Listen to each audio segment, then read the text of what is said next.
بسم اللہ والصلاۃ والسلام علی رسول اللہ وبعد۔ پیارے بھائیوں اور دینی بہنوں، السلام علیکم ورحمۃ اللہ وبرکاتہ۔ ایک بھائی نے پوچھا ہے کہ گھر میں اگر قرآنی آیات لٹکاتے ہیں اور یہ کہا جاتا ہے کہ فلاں آیت کو لٹکانے سے فلاں فائدہ ہوگا، تو اس کی کیا حقیقت ہے؟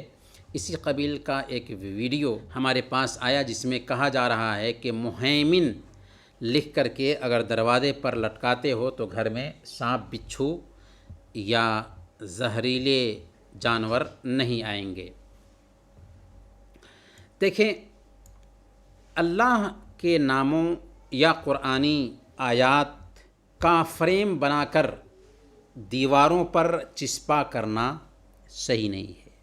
اس میں چاہے برکت کے طور پر ایسا کیا گیا ہو یا زینت کے طور پر ایسا کیا گیا ہو، کیونکہ ایسا کرنا ثابت نہیں اللہ کے نبی صلی اللہ علیہ وسلم سے، ثابت نہیں صحابہ کرام سے، ثابت نہیں خلفائے راشدین سے، ثابت نہیں اہم 3 صدیوں کے سلف صالحین سے۔ اور اس کے اندر ایک طرح سے بے حرمتی کا پہلو بھی نکلتا ہے، اور اگر نہ بھی نکلے پھر بھی ایسا کرنا ثابت نہیں، اور ایک مسلمان کو وہی کرنا چاہیے جو ثابت ہو۔ دین جذبات کا نام نہیں، بلکہ دین نام ہے اس بات کا کہ ہم اللہ اور اس کے رسول کی تابعداری کریں۔ رہی بات مہیمن کا فریم بنا کر کے لٹکانے کی بات کہ اس کے ذریعہ حفاظت ہوگی اور زہریلے جانور وغیرہ گھر میں نہیں آ پائیں گے، تو سب سے پہلے یاد رکھیے کہ المہیمن کا معنی ہوتا ہے محافظ اور نگراں۔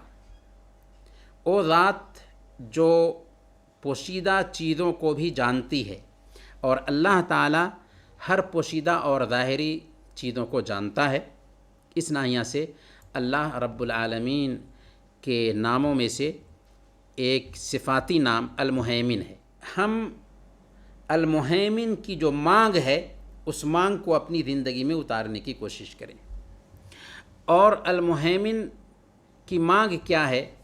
مہیمن پر ایمان رکھنے کا تقاضا یہ ہے کہ مومن کو اللہ کے علم کی وسعت کا پتہ چلتا ہے کہ 70 دروازے بھی بند ہوں پھر بھی اللہ رب العالمین وہاں پر اس کی نگرانی کر رہا ہے، اور خلوت اور جلوت ہر جگہ اللہ رب العالمین کی نگرانی میں ہے۔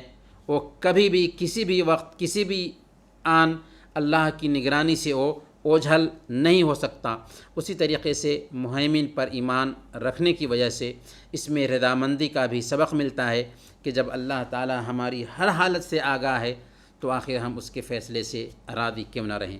تو یہ ہے مہیمن کا فائدہ کہ ایک انسان کے دل کی دنیا بدلتی ہے، یہ نہیں کہ ایک انسان مہیمن کو لکھ کر کے اس کا فریم بنا کر کے دروازے پر لٹکائے اور اس سے اس کو فائدہ ہوگا، یا قرآنی آیات ہی آویداں کرے دیواروں پر۔ اللہ رب العالمین نے قرآن اس لیے نہیں اتارا ہے کہ اس کو دیواروں پر لکھ کر کے سجایا جائے، بلکہ اللہ رب العالمین نے قرآن کے نزول کا مقصد ہی بتایا، کتاب انزلناہ الیک مبارک لیدبروا آیاتہ ولیتذکر اولو الالباب۔ یہ کتاب ہے جو ہم نے آپ پر اتارا ہے، مبارک کتاب ہے تاکہ اس پر غور کیا جائے اور عقل رکھنے والے اس کے پیغام سے نصیحت حاصل کریں۔ تو قرآن کتاب ہدایت ہے، قرآن میں شفا ہے، قرآن کے ذریعہ ہم اپنا علاج کر سکتے ہیں اور قرآن سے ہدایت حاصل کر سکتے ہیں۔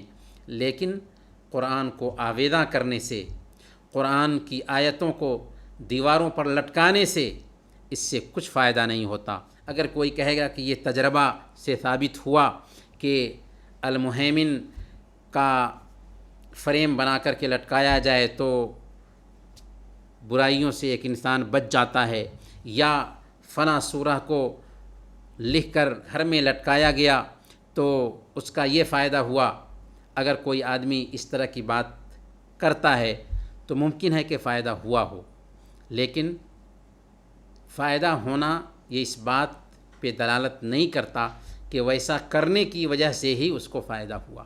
کبھی کبھار ایک بت پرست بت کے سامنے سر ٹیکتا ہے اور اس کو فائدہ ہوتا ہے۔ فائدہ بت نے نہیں پہنچایا بلکہ اللہ رب العالمین نے پہنچایا، لیکن اس کا یقین اس بت پر ہو جا رہا ہوتا ہے۔ اس لیے ہمیں وہ کام کرنا ہے جو اللہ اور اس کے رسول سے ثابت ہو، وہ کام کرنے سے بچنا ہے جو اللہ اور اس کے رسول صلی اللہ علیہ وسلم سے ثابت نہ ہو۔ اللہ تعالی ہم سب کو نیکیوں کی توفیق عطا فرمائے۔ وصلی اللہ علی نبینا محمد وعلی آلہ وصحبہ اجمعین۔